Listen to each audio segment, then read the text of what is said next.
सत्यनारायणाची पूजा करताना बरीच तरुण पिढी आम्हाला असं म्हणते की तो कृष्ण त्याला 16,118 बायका वर त्यांनी राधा ठेवली जिचं लग्न केलं. म्हणजे या भाषेत बोलतात बरं, खूप खराब भाषा आहे. म्हणजे तुम्हाला पटतं का असा आदर्श देव आम्ही मानावा?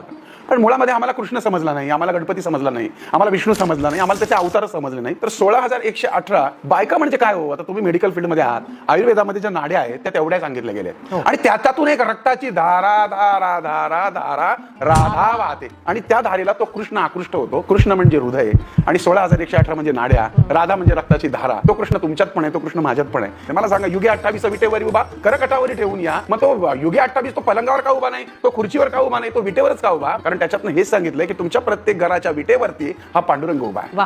मग पांडुरंग का उभा आहे? कुंडली का भेटी परिक्रमा आले. कुंडली काय करत होता? तो त्याच्या आई बापाचे हातपाय दाबत होता.